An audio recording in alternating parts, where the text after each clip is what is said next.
کوئی عورت خوشبو لگا کر، عطر لگا کر، میک اپ کر کے گھر سے باہر نکلتی ہے، جب تک وہ گھر نہ آ جائے زانیہ لکھی جاتی ہے۔ سن رہے ہیں؟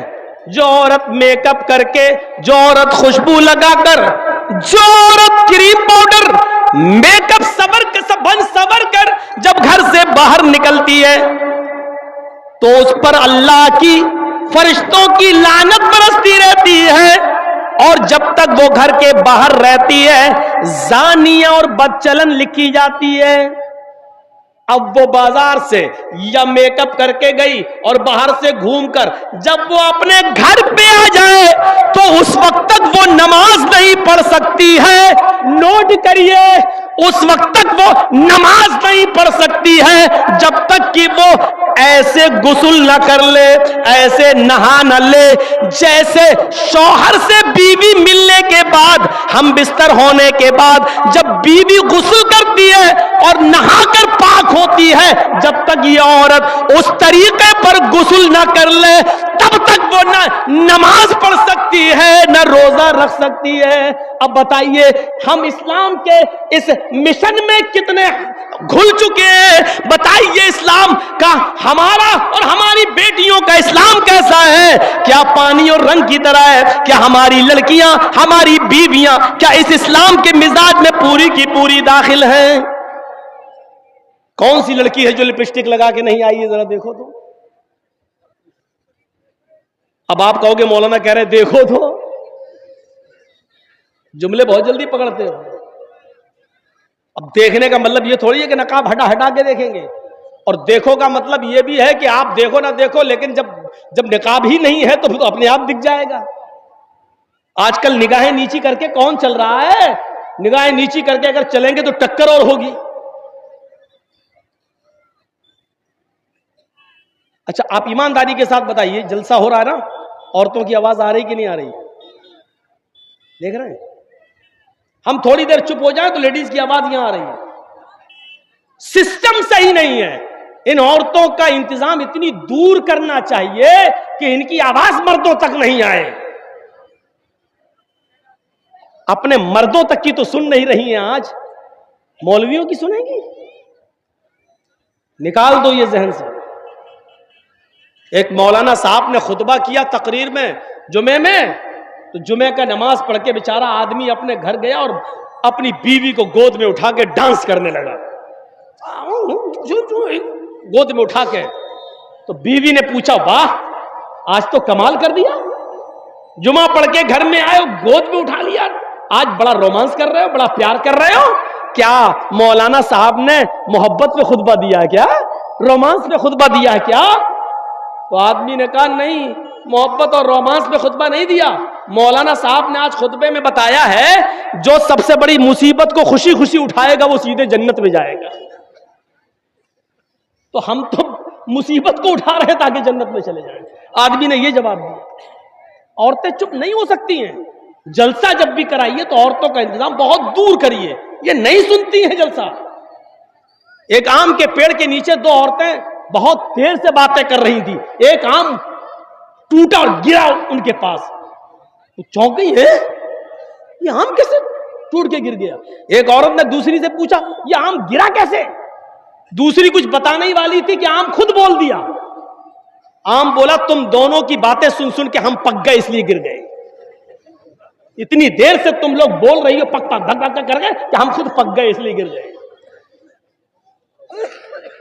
دو عورتیں چپ نہیں رہ سکتی ہیں، اور آپ کو معلوم ہے کہ جلسے میں 1000 2000 عورتیں آئیں گی، 5000 عورتیں آئیں گی، تو آپ اتنا پاس؟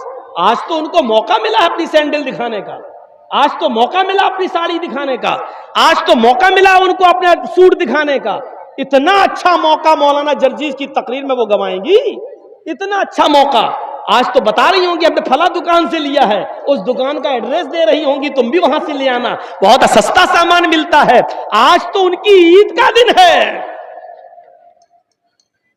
اور اس جلسے میں ایک فائدہ یہ بھی ہے کہ کتنے ہی لڑکوں نے لڑکیاں پسند کر لی ہوں گی کہ ہمیں اس کے گھر رشتہ بھیجنا ہے، اور کتنی لڑکیوں نے لڑکا بھی پسند کر لیا ہوگا کہ پسند ہے اس کا آئے گا تو ہم، ایک فائدہ یہ بھی ہے۔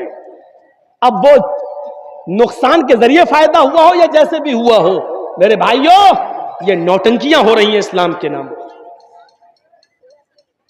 ورنہ اللہ کے نبی کے زمانے میں اگر عید کا خطبہ اللہ کے نبی مردوں کو دیتے تھے تو عورتوں کے مجمع میں پردے کی اور سے آپ ان کو بھی خطبہ دیتے تھے، اور پردے کے پیچھے سے خطبہ دیتے ہوئے کہتے تھے یا معاشر النساء تصدقن فإنی اریدکن اکثر اہل النار، اے عورتوں زیادہ سے زیادہ صدقہ اور خیرات کرو، اس لیے کہ ہم نے تمہیں جہنم میں سب سے زیادہ جلتے ہوئے دیکھا ہے۔ عورتیں جہنم میں سب سے زیادہ جلتے ہوئے دیکھی گئی ہیں۔ پوچھا صحابیات نے اے اللہ کے نبی آگے کی تقریر ہم نہیں سنیں گے آپ کی، بس کریے، ہمیں صرف اتنا بتا دیجئے کہ عورتیں سب سے زیادہ جہنم میں کیوں گئیں، کیوں جائیں گی، تاکہ ہم وہ عمل اگر ہماری زندگی میں ہو تو ہم چھوڑ دیں۔ فرمایا تکسرن اللعن تکسرن اللعن وتکفرن العشیر، تم لعن و طعن زیادہ کرتی ہو، تکسرن اللعن، تم لعن و طعن زیادہ کرتی ہو، ایک دوسرے کی برائیاں کرتی ہو، ایک دوسرے پر لعنت بھیجتی ہو، اور اپنے شوہر اپنے ہسبینڈ کی نافرمانی کرتی ہو۔ یاد رکھنا میرے بھائیوں، اللہ کے نبی صلی اللہ علیہ وسلم نے فرمایا ایوم امرات ماتت وزوجها عنہا راضٍ، جو عورت مر گئی، جس عورت کا انتقال ہوا اور انتقال کے وقت اس کا پتی اس سے خوش تھا، اس سے راضی تھا، تو وہ عورت جنت کے اندر داخل ہوگی۔ میری ماں بہنیں پہلی بات تو سن نہیں رہی ہیں، اور جو سن رہی ہیں وہ سن لیں، اللہ کے نبی نے جنتی عورت کی پہچان بتائی، ایوم امرات ماتت، جو عورت مر جائے، انتقال کر جائے، لیکن انتقال کرتے وقت اس کا پتی، اس کا ہسبینڈ اس سے راضی تھا، اس سے خوش تھا، فدخلت الجنہ، تو یہ عورت جنت کے اندر جائے گی۔ لیکن اس کے الٹے بھی فرمایا کہ جو عورت مر گئی اس حال میں کہ اس کا پتی اس سے راضی نہیں تھا، اس سے خوش نہیں تھا، تو وہ کتنی بڑی نمازی ہو، چاہے تہجد کی نمازی کیوں نہ پڑھتی ہو، وہ جنت کے اندر داخل نہیں ہو سکتی، چاہے کتنی روزے دار ہو، وہ جنت کے اندر نہیں جا سکتی ہے۔ میرے پیارے ساتھیوں، ہمیں اپنی بیٹیوں کو یہ تعلیم دینا چاہیے تاکہ وہ جب گھر سے جائیں، سسرال میں جائیں، تو وہ اپنے پتی کو عزت کی نظر سے دیکھیں اور ان کو خوش رکھنے کی کوشش کریں۔ میرے بھائیوں، ہم نے یہ تعلیم نہیں دی ہے، اپنی بیٹیوں کے ہاتھ میں موبائل دے دیا ہے، ہماری بیٹیاں موبائلوں میں ڈرامے دیکھ رہی ہیں، اور جیسے بتایا جا رہا ہے اس طریقے سے آج وہ اپنے پتیوں کے ساتھ اپنی زندگی گزار رہی ہیں۔ ہم نے مذاق سمجھ رکھا ہے اسلام کو۔ سنیے اور غور سے سنیے، ہم اپنی بیوی کے ساتھ کھانا کھا رہے ہیں، سن لو، آج مسئلوں پہ آ گئے ہیں اور میرا دماغ اب ادھر پھر گیا ہے، تو اب سنیے آپ، ہم اپنی بیوی کے ساتھ، ایک مثال ہے آپ بھی سنیے، ہم اپنی بیوی کے ساتھ کھانا کھا رہے ہیں، اور کھانا کھاتے ہی کے دوران ہماری بیوی کی بہن سالی، بیوی کی بہن گھر میں آ جاتی ہے، اور میری بیوی اپنی بہن کو کہہ رہی ہے آؤ آؤ تم بھی کھانا کھا لو، آؤ آؤ کوئی بات نہیں آؤ، اور سالی بھی بیٹھ گئی۔ سنو، کلیجہ ہے تو سنو، دل اور گردے ہیں تو سنو،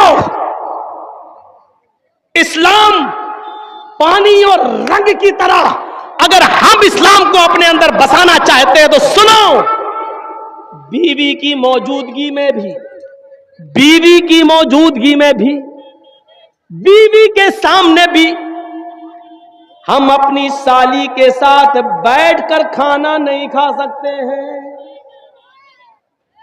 میری سالی بھی میرے ساتھ بیٹھ کر میری بیوی کی موجودگی میں بھی میرے ساتھ کھانا نہیں کھا سکتی ہے۔ اسلام ہماری بیوی کی بہن کو، ہماری سالی کو بھی بیوی کی موجودگی میں بھی بہنوئی کے ساتھ کھانا کھانے کی اجازت نہیں دیتا ہے۔ اپنی سالیوں کو